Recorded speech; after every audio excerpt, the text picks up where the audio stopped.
மக்களே அனைவருக்கும் வணக்கம். இன்றைக்கி மார்கழி 19. இன்றைக்கி காலையிலேருந்து சாயந்தரம் வரைக்கும் நான் என்ன பண்ணேன் அப்படிங்கிறத நான் ஒரு வீடியோ போடுறேன். காலையில் எழுந்திரிச்சு எல்லா வேலையும் முடிச்சுட்டு, காலை கடன் எல்லா வேலையும் முடிச்சுட்டு 6:30க்கெலாம் திருநீர்மலைக்கு போயிட்டேன். ஏன்னா 8:30க்கு ஸ்கூலுக்கு இவளை கொண்டு போய் விடணும், சின்ன குட்டியை.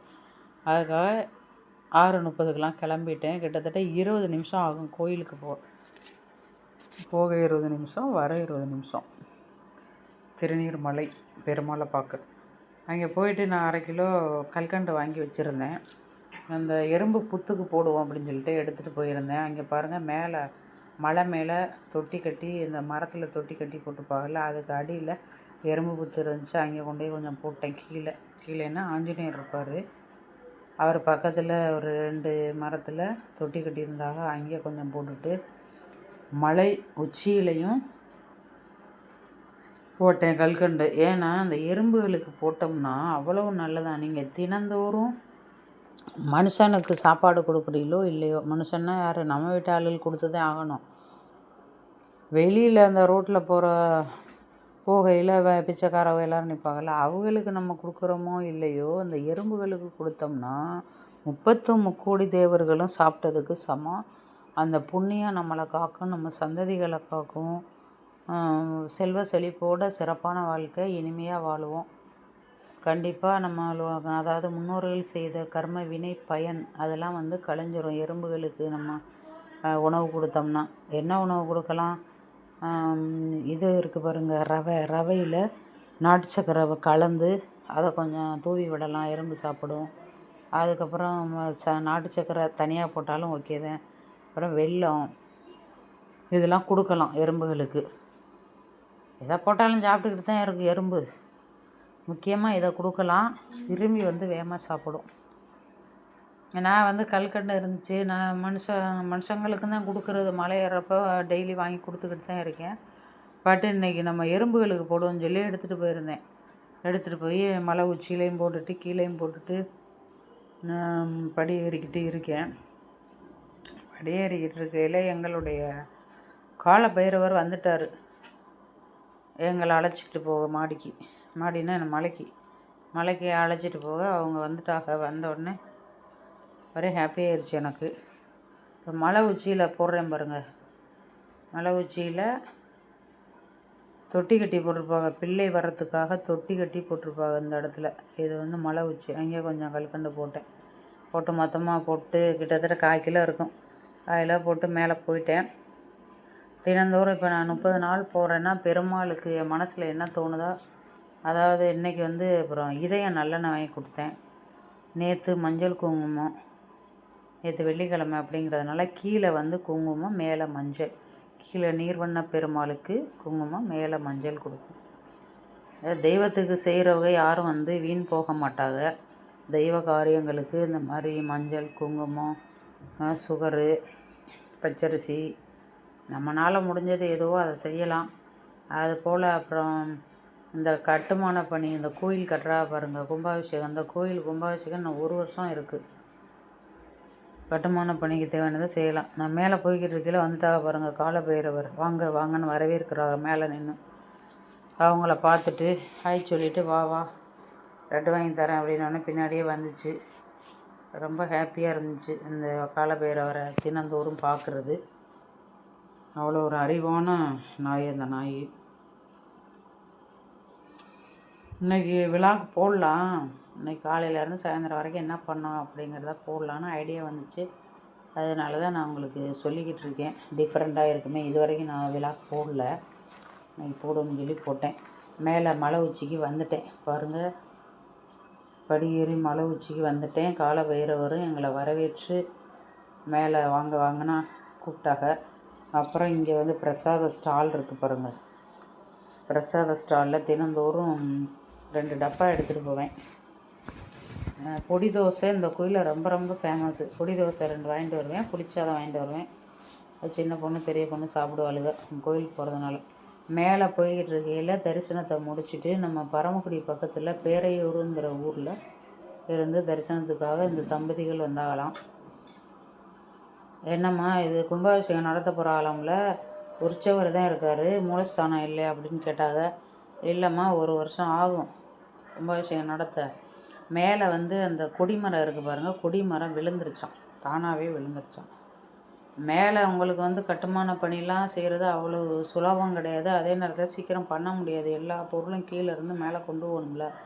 1 வருஷம் கண்டிப்பாக ஆயிரும். அது சொல்லிக்கிட்டு இருந்தேன். இல்லைம்மா 1 வருஷம் ஆகும் கும்பாபிஷேகம் நடத்த. அது வரைக்கும் தெய்வங்கள் எல்லாம் ஒரு இடத்துல தான் இருக்காங்க. மேலே வந்து உலகளந்த பெருமாள், நரசிம்மர், சூரியனை இப்போ தான் உதிக்குது பாருங்கள் அந்த அம்மாவுக்கு பின்னாடி. உலகளந்த பெருமாள், நரசிம்மர், இவங்க இருக்காங்க, நம்ம ஸ்ரீரங்கபுரம் 3 பேரும் மேலே இருக்காங்க. ஆண்டாள் இருக்காங்க கூடவே. கீழே வந்து நீர்வண்ண பெருமாள், அனிமா மலர் மங்கை, ஆஞ்சநேயர், இவங்கெல்லாம் கீழே இருக்காங்க, ஒரு இடத்துல இருக்காங்க. அப்புறம் அந்த அம்மாவுக்கு சொன்ன, அம்மா 1 வருஷம் ஆகும் அப்படின்னு சொல்லி பேசிக்கிட்டு, அப்புறம் பரமக்குடிமானாங்க, எங்கள் பையன் வீடு இங்கே இருக்குது பல்லாவரத்தில், அந்த தரிசனம் பண்ணிட்டு போகிறேன் அப்படின்னாங்க. அதையெல்லாம் முடிச்சுட்டு 8 மணிக்கு வந்துட்டேன் நான் வீட்டுக்கு. 8 மணிக்கு வந்து என் சின்ன பொண்ணை கிளப்பி ஸ்கூலில் விட்டுட்டு 8:30க்கு போரூர் இலக்கடைக்கு போயிட்டேன். போரூர் இலக்கடைக்கு போய் இருக்கல எங்கள் வீட்டுக்காரர் ஃபோன் அடிச்சிட்டாரு. மீன் வந்திருக்கு, மீன்காரர் ஃபோன் அடித்தார், மீன் வாங்கிட்டு வந்துரு அப்படின்னாரு. சரின்னு சொல்லிவிட்டு இலைய வாங்கிட்டு பக்கத்தில் மாவும் வாங்கிட்டு, இந்த இலக்கடை எங்கே இருக்குன்னு ஏற்கனவே உங்கள்கிட்ட சொல்லிட்டேன். போரூர் காளியம்மா கோயிலுக்கு ஆப்போசிட்டு பார்த்தீங்கன்னா இலக்கடை இருக்கும். இந்த பையன் பேர் செல்வம். செல்வம் இலக்கடை இதான்னு கேட்டால் சொல்லுவாங்க. ஆனால் உண்மையிலே இலை வந்து நல்லா இருக்குது, ரேட்டும் பரவாயில்ல. போரூர் மார்க்கெட்டில் இருக்கிற ரேட்டை விட இங்கே கம்மி தான். தினந்தோறும் நான் வாங்குகிறேன். அதை முடிச்சுட்டு மீன் கடைக்கு போனேன். மீன் கடைக்கு போனால் மீனை பாருங்கள், எவ்வளோ பெரிய நீளமான மீனாக இருக்குதுன்னு பாருங்களேன். சூப்பர் மீன். இந்த மூக்கு மீனுன்னு சொல்லுவாங்கள்ல, அந்த மீன் இது. இந்த பக்கத்தில் வந்து சீலா மீன், இந்த சைடு இந்த சோத்தாங்கை அவர் சைடு நின்று பார்த்தோம்னா வெள்ளாங்கை பக்கம் நீளமாக இருக்குது பாருங்கள், சீலா மீன். அதுவும் குழம்புக்கு ரொம்ப டேஸ்ட்டாக இருக்கும். இது வந்து மூக்கு மீன். மூக்கு மீனுக்கு இன்னொரு பேர் இருக்குது, உள்ளே கூட பச்சை கலரில் இருக்கும் பாருங்கள் முள். அதுவும் குழம்புக்கும் நல்லாயிருக்கும், பொரிக்கிறதுக்கு நல்ல டேஸ்ட்டாக இருக்கும். நல்ல மீனாக இருந்தால் எங்கள் வீட்டுக்காருக்கு அவர் ஃபோன் அடிப்பார், இவர் போய் வாங்கிட்டு வருவார். தெரிஞ்சவர் தான், கிட்டத்தட்ட 10 வருஷம் பழக்கம் அந்த மீன்காரனை. பாய்கடையில் தான் போட்டிருந்தார். பாய்கடையில் விற்பனை ஆகலைன்னு சொல்லிட்டு போரூர் மார்க்கெட்டுக்குள்ளே போட்டிருக்காரு. நீங்கள் மீன் வாங்குறதா இருந்தால் அங்கே போய் வாங்க. அவர் பேர் மாறன் கடை எதுன்னு கேட்டால் சொல்லுவாங்க ரேட்டு. என் பேர் என்ன சொல்லுங்கள், சுதா, அவங்களுக்கு தெரிஞ்சவன்னு சொன்னால் கூட சுதா நாகராஜன் சொன்னால் கூட தெரியும். ரேட்டு ஏதோ 150 குறைச்சி கொடுப்பாரு. எனக்கே பாருங்கள், அந்த மீன் வந்து 3 கிலோ மீன் இருந்துச்சு. ஷீலா மீன் ஒன்று போட்டார். 1 கிலோ மீன் வந்து 500 சொல்லி 600 சொல்லி 500 போட்டார். 3 கிலோ 1500. ஷீலாவே உங்களுக்கு 1/4 கிலோவுக்கு மேலே இருக்கும். மொத்தமாக போட்டு ஒரு மீனையும் போட்டார். குழம்புக்கு கேட்டோன்னா போட்டார். வாங்கிட்டு வந்துட்டு நல்லா நீட்டாக கட் பண்ணி கொடுத்துட்டாரு. அலசி மஞ்சத்தூள் உப்பு போட்டு அலசிட்டு வச்சுருக்கேன். இப்போ பொரிக்கிறதுக்கு ரெடி ஆகிட்டேன். மீன் பொரிக்கிறதுக்கு ஏற்கனவே உங்களுக்கு இதெல்லாம் சொல்லிட்டேன், பொரிக்கிறதுக்கு என்னென்ன பண்ணணும்னு. என்னென்னா பூண்டு, வரமிளகா, சோம்பு, மிளகு, இதுதான் இறுக்கி வச்சு மீன் பொரியலுக்கு ரெடி பண்ணிவிட்டேன். இதெல்லாம் வெறும் இருப்பு சட்டியை வச்சு அதில் இதெல்லாம் போட்டு வறுத்துருங்க, எண்ணெய் ஊற்றாமல் வறுத்துருங்க. நான் வரையிலே வந்து ஆச்சி ஃபிஷ் ஃப்ரை மசாலா வாங்கிட்டு வந்துட்டேன். 2 கிலோ மீனுக்கு வந்து கொஞ்சம் டேஸ்ட்டாக வைக்கணும்ல, ரேட்டு போட்டு வாங்கியிருக்கோம்.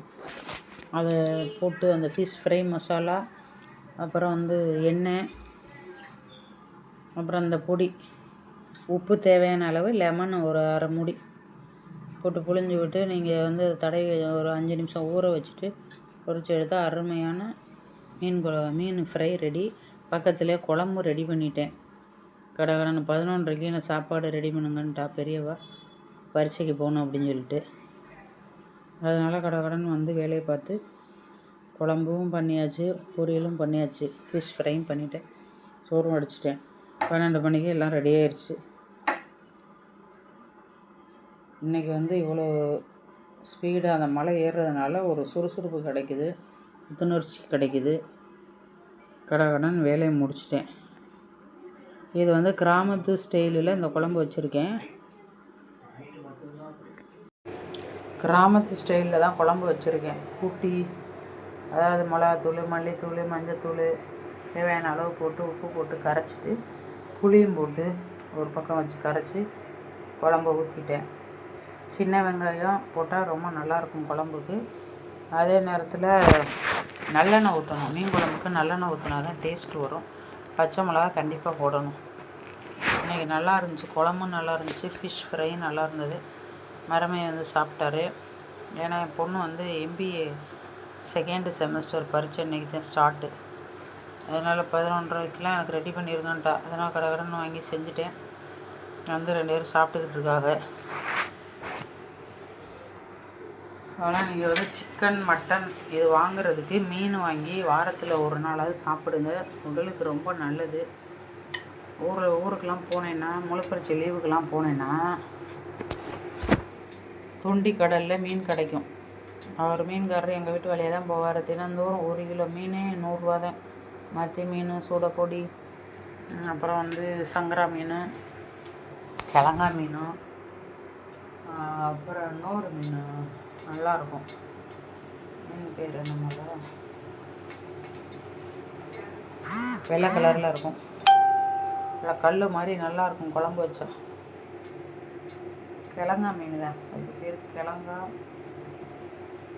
மத்தி, சூடை, காரப்பொடி, அப்புறம்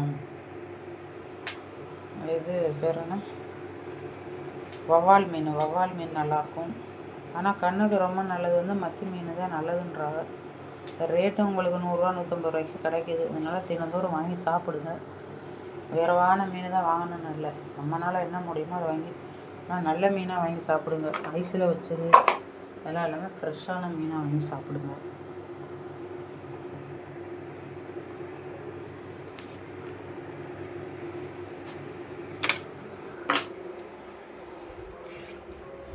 இப்போ இன்னைக்கு வாங்கின மீன் பேர் என்ன? மரமீனே மரம் பேர் முரல். இன்னைக்கு வாங்கின மீன் பேர் வந்து முரல் மீன். பேரே மறந்து போயிருக்கு. முரல்னால் சரியான முரல், நீளம் ஒரு கையளவு நீளம். நான் அந்த மீன் இன்னைக்கு தான் இவ்வளோ நீளமான மீனை பார்க்குறேன். ஊரில் எங்கள் அப்பா அந்த முரல் மீன் தான் வாங்குவார் அடிக்கடி. குழம்பும் நல்லாயிருக்கும், ஃப்ரையும் நல்லாயிருக்கும்.